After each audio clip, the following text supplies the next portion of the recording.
Assalamualaikum warahmatullahi wabarakatuh. Tuh di belakang saya tuh yang bunganya kuning-kuning. Ada yang tahu tanaman apa?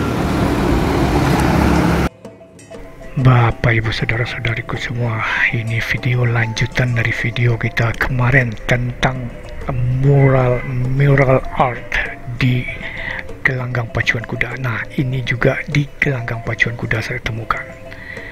Kita akan bicara tentang tanaman ini. Tanaman ini termasuk tanaman yang ajaib.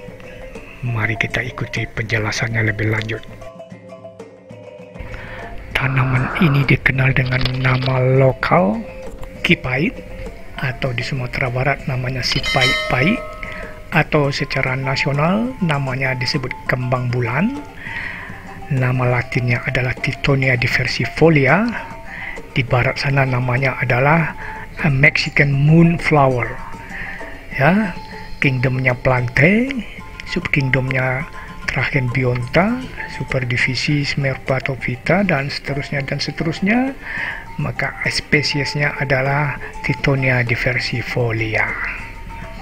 Nah, ini tanaman ajaib saya katakan, karena tanaman ini bisa dijadikan pupuk organik, ya, yang basahnya itu mengandung nitrogen 2,7 sampai 3,59%, fosfatnya maksimum 0,47%, kaliumnya 4 sampai 4,10%, dan kalau keringnya itu lebih tinggi lagi, ya, N-nya sampai 4%, P-nya sampai 0,38%, kaliumnya sampai 4%, ada Ca, ada Mg, ada Ca dan Mg, dan dia juga bisa dijadikan pupuk hayati, bisa dijadikan insektisida nabati, dan bisa dijadikan sebagai obat.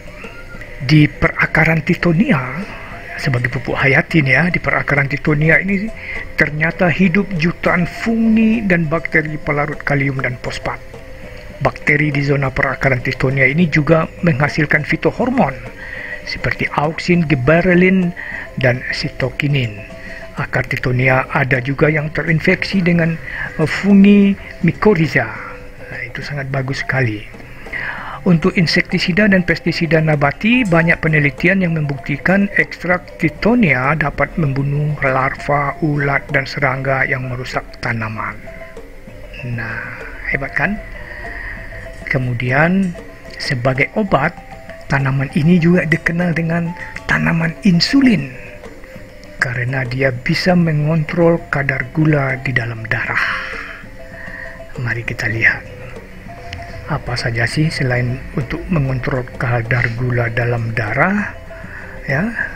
Ini dia, membantu mencegah dan mengobati diabetes. Terbukti ini katanya nih, bisa mencegah penyakit kardiovaskular, dia memiliki efek diuretik, dia punya antioksidan tinggi, dan dia bisa mencegah kanker. Itu Tithonia diversifolia. Seperti yang saya sampaikan tadi, tanaman ini sangat bagus untuk dijadikan pupuk. Tapi pertanyaan kita, seberapa banyak dia harus kita siapkan? Kalau kita mau memproduksi puluhan ton atau ratusan ton, tanaman ini yang tumbuh liar di alam tidak akan mencukupi. Tapi kita bisa melakukan budidaya. Sebagai contoh, misalnya untuk 1 hektar kita bisa membuat pagar Tithonia seluas 2000 meter persegi, dan ini akan menghasilkan sekitar 35 ton Tithonia basah. Nah, kalau kita konversikan ini menjadi nitrogen, kita akan mendapatkan hasil sekitar 300 kilo nitrogen untuk 1 hektar kebun kita. Cukup memadai, kalau kita melakukan budidaya. Nah, ini dia, tumbuhan ini tumbuh liar di sepanjang jalan yang saya lewati ini, Payakumbuh Batu Sangkar. Ini pengalaman saya menggunakan Tithonia sebagai salah satu bahan untuk membuat pupuk organik di kebun yang dulu pernah saya garap. Bahannya itu ada Tithonia, ada jerami, ada kotoran hewan. Ya, ini kami lakukan ya, dulu sekian tahun yang lalu di daerah Situjuh Banda Dalam, kalau saya nggak salah nih, daerah Babui, Situjuh Banda Dalam. Ini nih, nah, kita aplikasikan di kebun seperti ini. Tapi entah kenapa pemilik kebunnya kemudian tidak ngurusin kebunnya lagi.